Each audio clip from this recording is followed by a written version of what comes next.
প্রতিটা চ্যাপ্টার পড়ানোর আগেই আমি বলে থেকে থাকি যে এই চ্যাপ্টারটা স্টাডি করার কি প্রয়োজন রয়েছে, হঠাৎ করে আমি এত তথ্য মাথার মধ্যে ঢোকাতে যাব কেন। এই উত্তরটা যদি না নিজের কাছে পরিষ্কার থাকে তাহলে পরীক্ষার খাতায় কোনো উত্তরই লেখা যাবে না, বা মেকানিক্যাল কিছু কাজ হবে, সেই স্টুডেন্টের কাছ থেকে কোনো প্রোডাক্টিভিটি আশা করা কিন্তু যাবে না।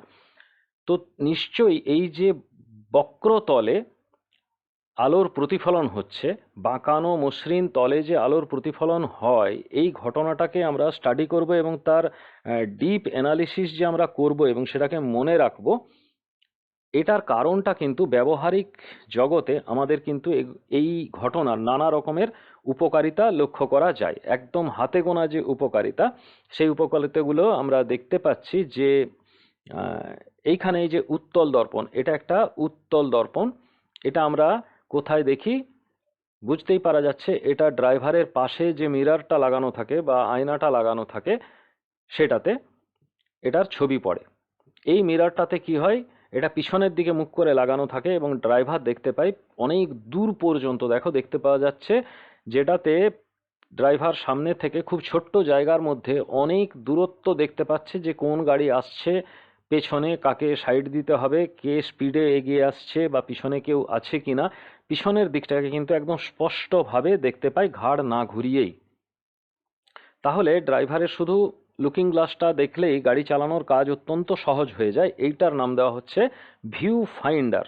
এটা কিন্তু মোটর গাড়িতে যেমন রয়েছে, ট্যাক্সিতে রয়েছে এবং স্কুটারে রয়েছে বা মোটর বাইকে রয়েছে, সব জায়গাতেই রয়েছে। যে কোনো ধরনের বড় গাড়িতে ড্রাইভারের পাশে কিন্তু এই মিররটা আমরা সব সময় দেখতে পাই। এই দর্পণটা কিন্তু হলো কনভেক্স মিরর, অর্থাৎ উত্তল দর্পণ, এবং উত্তল দর্পণের সাহায্যে আমরা অনেক দূরের দৃশ্যকে একটা ছোট জায়গার মধ্যে প্রতিবিম্বের আকারে ফ্রেমবন্দি করতে পারি। কাজে এই রকমের একটা ব্যবহারিক উপযোগিতা আছে বলে আমরা কিন্তু উত্তল দর্পণকে ব্যবহার করব।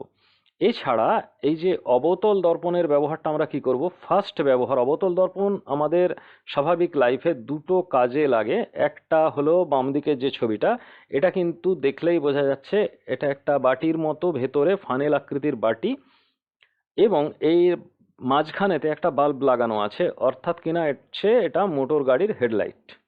এই মোটর গাড়ির হেডলাইটের ভেতরের অংশটাকে কিন্তু মসৃণ চকচকে করে একটা প্রতিফলক তল, অবতল তল তৈরি করা হয়। এই অবতল তলটা কি করে? আলোর প্রতিফলন ঘটাতে সাহায্য করে।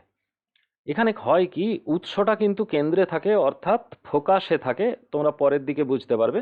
আলোক রশ্মিটা বেরিয়ে যখন এই মসৃণ চকচকে তলের ওপরে পড়ে তখন সেটা সমান্তরাল রশ্মিগুচ্ছে পরিণত হয়, এবং এই সমান্তরাল রশ্মিগুলো একদম সমান্তরালভাবে বেরিয়ে যায়। আর সমান্তরালভাবে বেরিয়ে যাচ্ছে বলে অনেক দূর পর্যন্ত না অপসারী হয়ে সেগুলো বহু দূর পর্যন্ত যায়, ফলে দূরের রাস্তাটা পরিষ্কার দেখতে পাওয়া সম্ভব হয়।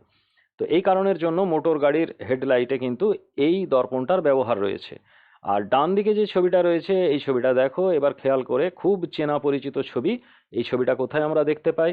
দাঁতের যেখানে চিকিৎসা হয়, দাঁতের ডাক্তারখানাতে। এই ছবিটা কিন্তু আমাদের সকলেরই খুব পরিচিত ছবি। দন্ত চিকিৎসার জন্য এই ছবিটা, মানে দন্ত চিকিৎসার জন্য নয়, দন্ত চিকিৎসকেরা এই যে দর্পণটা এখানে ব্যবহার করা হয়েছে, এই দর্পণটা কিন্তু, মানে এটা কিন্তু লেন্স নয়। দেখে মনে হতে পারে যে এটা লেন্স, নিচের দাঁতগুলোকে বড় করে দেখাচ্ছে, না তা কিন্তু নয়। এটা উপরের দাঁতগুলোকেই একটা ছবিতে দেখা যাচ্ছে এইখানে। এই দন্ত চিকিৎসকরা কিন্তু এই অবতল দর্পণটা ব্যবহার করে যাতে করে এই যে উপরের দাঁতগুলোর বড় বিবর্ধিত, বড় মানে হচ্ছে বিবর্ধিত, বিবর্ধিত প্রতিবিম্ব যাতে করে তারা দেখতে পায়।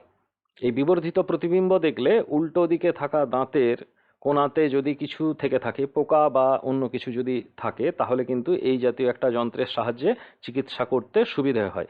এই কাজে ব্যবহার করার জন্য কিন্তু অবতল দর্পণ ব্যবহার করা হয়। তাহলে অবতল দর্পণের দুটো ব্যবহার বললাম, যে এক মোটর গাড়ির যে হেডলাইট, সেই হেডলাইটে এই ব্যবহার রয়েছে, এবং আরেকটা ব্যবহার হলো দন্ত চিকিৎসকগণ চিকিৎসার কাজে এই দর্পণের ব্যবহার করে থাকেন। আর উত্তল দর্পণের ব্যবহার মোটর গাড়ির ভিউ ফাইন্ডার হিসেবে এই ব্যবহার করা হয়। সুতরাং ব্যবহারিক উপযোগিতা রয়েছে এটা আমরা জানলাম, কাজে আমাদের ইন্টারেস্ট মোটের উপরে তৈরি হলো যে এই চিকিৎসাটা যদি আমাদেরকে করতে হয় বা যদি ড্রাইভিং করতে হয় তাহলে এই দর্পণের খুঁটিনাটি বিষয়গুলো সম্পর্কে আমরা জানবো এবং ভবিষ্যতে আরো বেশি করে কিভাবে ব্যবহার করা যায় সেইগুলো আমরা দেখব।